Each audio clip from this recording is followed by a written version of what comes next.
Gara-gara buku ini aku jadi tahu kalau sebuah rumah sakit ternyata ada ya bisnis kotornya. Hai semuanya, welcome back to Vios BookTube Channel. Hari ini aku mau bahas satu buku karyanya Chinan Mikito, yaitu judulnya Masker Ward. Sebelumnya aku udah baca buku Chinan Mikito, dan aku lumayan puas ya sama cerita yang dibawakan, makanya aku juga excited untuk baca buku ini. By the way, buku ini tuh buku terjemahan Jepang yang diterbitin sama penerbit Haru. Teman-teman boleh perhatiin covernya dulu. Covernya ini ada gambar badut serem kayak gini. Menurut aku lumayan serem sih. Dan ternyata aksi yang dia lakuin lebih serem lagi. Jadi intinya latar ceritanya itu di rumah sakit Tadokoro, di sebuah kota kecil gitu lah, bukan di kota. Dimana waktu itu Dr. Hayabizu Shugo lagi jaga di rumah sakit itu. Sebenarnya pada malam itu dia tuh nggak harus jaga rumah sakit itu, cuma rekan dokternya yang dapetin dia kerjaan di tempat ini tuh lagi berhalangan untuk, ya pokoknya ada sesuatu hal ya. Makanya Dr. Shugo itu yang ngegantiin pada malam itu. Pas malam itu dia lumayan curiga, kok tumben sepi ya rumah sakitnya, pada kemana gitu. Dan malah tiba-tiba ada badut ini datang ke dalam rumah sakit, pegang pistol, pakai topeng badut, sambil bawa satu sergapan lagi seorang cewek masih muda gitu lah ya. Dan ceweknya ini tuh terluka parah di sekitar bagian area perut lambung gitu karena ditembak. Jadi badutnya ini kayak serahin cewek ini, namanya itu Manami. Si Manami ini diserahin dan suruh obatin, dan obatinnya tuh kayak hati-hati jangan sampai mati cewek ini. Pas mereka lihat di berita, ternyata si badut ini tuh abis ngerampok guys. Karena dia lagi dikejar, dia nyari tempat persembunyian di rumah sakit ini. Of course, dokter dan para perawat-perawat lainnya takut dong karena dia bawa senjata tajam kan. Tapi si badut ini janjiin kalau misalkan mereka nggak lapor siapa-siapa, nggak telepon polisi, mereka tuh bakal dibebasin. Karena pada dasarnya si badut ini cuma lagi nyari tempat persembunyian aja sampai besok pagi. Jadi besok pagi jam 5 atau jam 6, kalau mereka nggak telepon ya udah mereka bebas. Pokoknya mereka lakuin aja kegiatan seperti biasa, nggak ngapa-ngapain sampai tunggu besok pagi gitu. Tapi ada hal yang ngebingungin nih, karena ternyata suster dan kepala rumah sakit Tadokoro tuh nurut aja lah sama si badut, nggak telepon polisi. Kayak mereka percaya aja, nggak usah lapor polisi. Padahal sebagai orang awam ya harusnya tuh justru khawatir dong. Walaupun badutnya bilang mereka bakal aman kalau mereka nggak telepon polisi, ya siapa yang tahu, namanya aja badutnya orang jahat, apakah perkataannya bisa dipercaya gitu. Jadi di sini ada dua kubu, Dr. Shugo dan juga Manami. Mereka ini pengen telepon polisi. Nah kan ada dua suster dan juga kepala rumah sakit itu nggak mau telepon polisi. Bahkan HP-nya Dr. Shugo tuh disita supaya nggak telepon polisi. Aliran listrik, bukan listrik, jaringan telepon gitu dimatiin, kabel telepon juga diputusin. Pokoknya kayak ekstra banget gitu, ekstra mile kepala rumah sakitnya lakuin supaya Shugo nggak telepon polisi, karena memang dokter Shugo ngotot banget pengen lapor. Bahkan dia juga menemuin kejanggalan-kejanggalan aneh lainnya, dimana ada beberapa pasien yang tiba-tiba kayak bekas operasinya tuh kayak kebuka gitu loh, kayak seakan-akan baru dioperasi. Dan satu hal juga yang dokter Shugo perhatiin ya, kalau dari buku ini dia bilang kalau keunikan dari rumah sakit Tadokoro ini tuh semua pasiennya kebanyakan nggak punya keluarga atau kerabat lagi. Umumnya rumah sakit perawatan jangka panjang cenderung menghindari pasien seperti ini. Berbeda sama rumah sakit Tadokoro yang malah mereka bisa bilang pasien-pasien yang nggak punya kerabat, yang udah usia lanjut tuh justru diterima banget di rumah sakit ini. Makanya dia lumayan agak aneh ya gitu.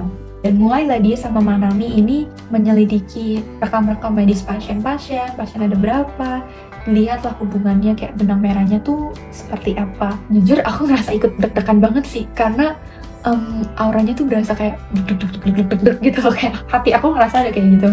Apalagi nih nggak boleh sampai ketahuan sama si badutnya, karena aku ngerasa berada lagi ada di rumah sakit itu. Aku kayak ikutan sama Manami dan juga Dr. Shugo untuk menyelami sebenarnya apa yang sedang terjadi. By the way, ini latar ceritanya tuh cuma satu hari alias malam dimana badutnya datang sampai keesokan paginya. Jadi gimana, kerasa nggak sih aura mencekamnya, dimana sebenarnya badut ini tuh bukan pengen nyari tempat perlindungan dari polisi gara-gara dia ngerampok, tapi ada yang lebih daripada itu. Dan pas aku tahu kayak alasan dibalik itu kenapa semuanya bersikap aneh dan gak mau lapor polisi, itu kayak make sense banget berhubungan sama kayak ciri khas rumah sakit ini, kenapa kabel telepon diputus dan sebagainya macamnya. Kotor banget sih bisnis rumah sakit, kayak demi uang lu segininya. Padahal harusnya dokter itu, kayak dokter dan perawat punya tujuan mulia untuk menyelamatkan hidup manusia. Tapi bagi mereka ini cuma sekedar bisnis, cuma sekedar demi uang, demi kekayaan gitu. Which is itu beda banget sama tujuannya Dr. Shugo, karena dia jalannya otaknya tuh bener-bener lempeng, beda sama yang lain.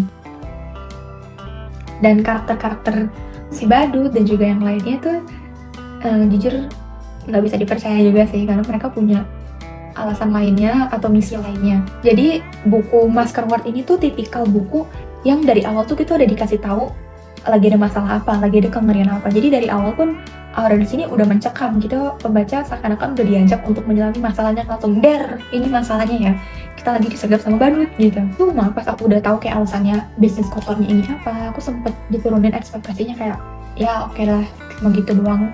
Terus apa, maksudnya kayak memang kagetin, tapi bukan yang aku jadi puas sama ceritanya gara-gara itu, enggak.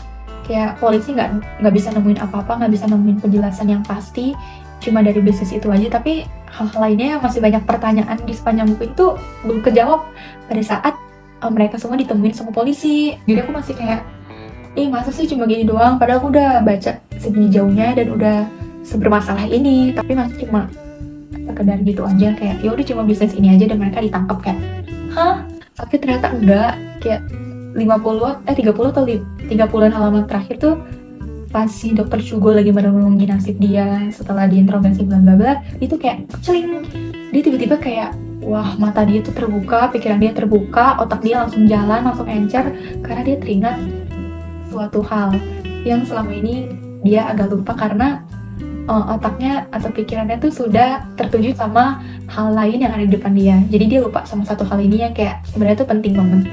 Dan barulah di situ aku puas sama ininya, kayak this is it. Aku ngerasa dibohongin banget, aku ngerasa ditipu karena Shinan Mikito tuh berhasil ngerangkai ceritanya, apalagi terutama karakternya ini rapi banget penyamarannya, kayak mana mungkin aku ngeduga gitu. Ya selain aku emang orangnya kalau baca buku mystery thriller tuh nggak pernah menduga-duga, aku enjoy aja ceritanya, tapi aku tetap ngerasa kayak gila ini rapi banget, keren banget.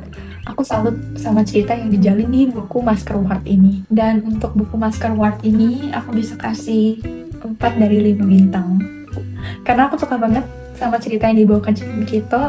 Ceritanya fresh, tentang rumah sakit. Aku jarang baca tentang cerita ini, dan aku nggak bisa kasih bintang 5 karena di pertengahan itu agak lumayan ngebosenin atau agak bertele-tele. Menurut aku bisa lebih cepat lagi. Ya, aku rekomendasi banget buku ini untuk teman-teman semua bisa baca. Yang lagi tertarik sama mystery thriller, boleh banget coba baca karya-karyanya Shinan Mikito.